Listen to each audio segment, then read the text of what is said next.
मेरे गांव के आए हुए सभी महिलाएं और बुजुर्गजन, साथ ही युवा पीढ़ी और मेरे देश के कर्णधार बच्चे। मेरा नाम करमवीर है। मैं इंडियन पुलिस सर्विस में हूँ अभी, अंडर ट्रेनिंग ऑफिसर। आज हम सभी गणतंत्र दिवस पर इकट्ठा हुए हैं। तो मेरा मानना ये है कि गणतंत्र दिवस क्या होता है, हम क्यों सेलिब्रेट करते हैं। क्या हम रिपब्लिक हुए?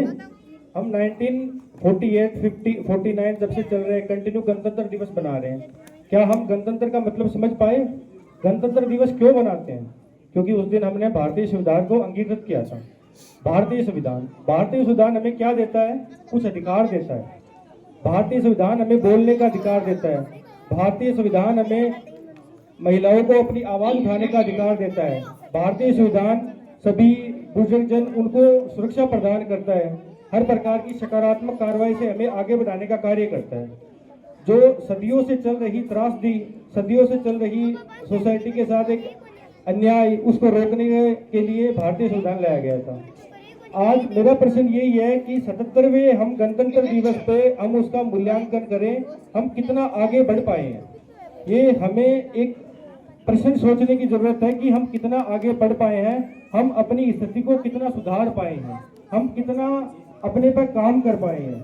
ये प्रश्न, क्योंकि गणतंत्र दिवस तो हर वर्ष आता है, आपको समझने की ये आवश्यकता है कि आपको भारतीय संविधान ने जो अधिकार दिए हैं उनको आपको कैसे भुलाना है। मैं पहले भी मंच पे, हर जगह जब भी जाता हूँ मंच पे, कोई भी कहीं भी सभा होती है तो मैं यही बोलता हूँ कि अपने को करना क्या है, अपने को आगे बढ़ना है। अपने को आगे बढ़ने के लिए क्या करना पड़ेगा? अपने को शिक्षा ग्रहण करनी पड़ेगी, अपने को नशावर्ती जैसी चीजों से दूर रहना पड़ेगा। अब शिक्षा ग्रहण के क्रम में सबसे बड़ी ड्यूटी आती है परिवार की और स्कूल की।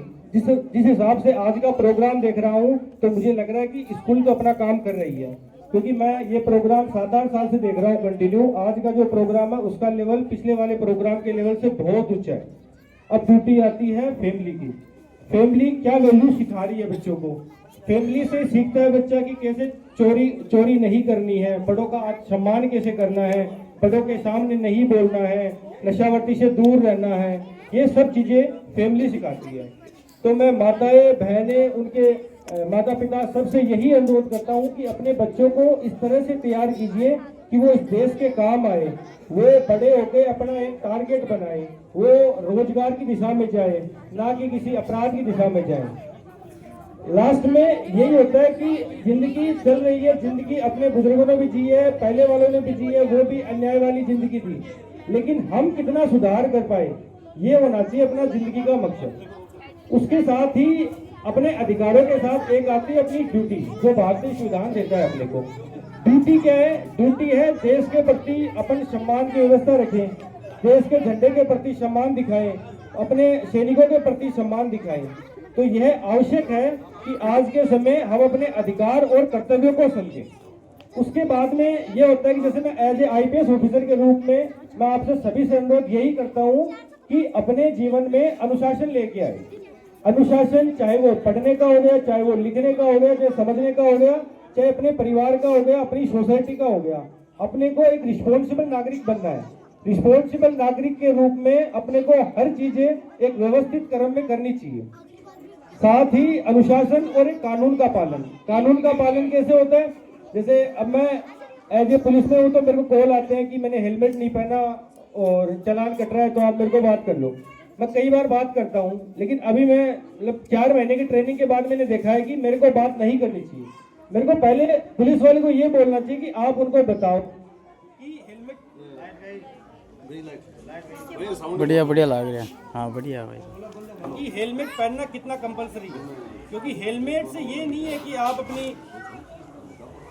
आप लोगों का भला कर रहे हो, हेलमेट से आप अपना भला कर रहे हो। तो जरूरी ये है कि हम अपनी सुरक्षात्मक व्यवस्थाओं को खुद से लागू करें, ये नहीं कि हमें कानून से लागू करवाओ। हम जितना हो सके खुद से अपने कानून का पालन करें और लोगों की सुरक्षा का ध्यान रखें। जैसे गाड़ी चलाते हैं तो बोलते हैं कि मैं तो सही चला रहा था, अगला वाला गलत चला रहा है, तो दिक्कत तो वो भी होगी। तो यही है कि अपनी व्यवस्थाओं, अपनी कानूनों का ध्यान रखें और सामने वाला भी ध्यान रखेगा, तभी ये देश आगे बढ़ेगा। हम 2047 तक विकसित भारत का सपना देख रहे हैं, तो विकसित भारत के क्रम में मैं एक जो पॉइंट होता है, जैसे मैं 2024 में पहली बार नौकरी लगा था एज ए IRTS प्रोबेशनर, उसके बाद में मेरे गांव के 5 बंदे और नौकरी लगे। मैं आपको ये अच्छी बात है कि हम 5 और नौकरी लगे, लेकिन एक दुख की बात ये भी है कि उन 5 में एक भी लड़की नहीं है। इस भारत देश में जहाँ पे 49-50% लड़कियाँ हैं, उसमें जो पाँचों जो रोजगार लगे हैं वो सारे के सारे लड़के हैं। तो लड़कियों को भी समझना चाहिए, उनके माँ बाप को समझना चाहिए कि वो नौकरी क्यों नहीं लगती, चाहे वो टीचर हो, चाहे वकील हो, चाहे IAS हो, IPS हो, है एक रोजगार।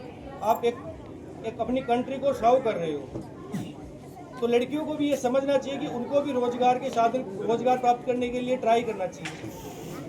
तो मैं आज इस रिपब्लिक डे पे लास्ट मेरा अंतिम मैसेज यही है कि लड़कियों को अपनी जिम्मेदारी समझनी चाहिए, लड़कों को अपनी जिम्मेदारी समझनी चाहिए, दोनों को अपने एजुकेशन पे, अपने क्लासिफिकेशन पे फोकस करना चाहिए, जिससे देश आगे बढ़े।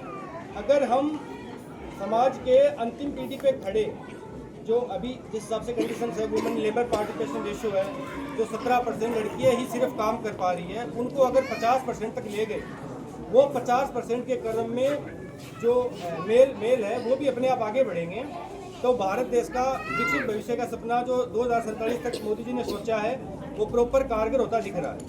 तो मेरी इसी के साथ मैं अपनी वाणी को विराम देता हूँ और वंदे मातरम, जय हिंद, जय भारत।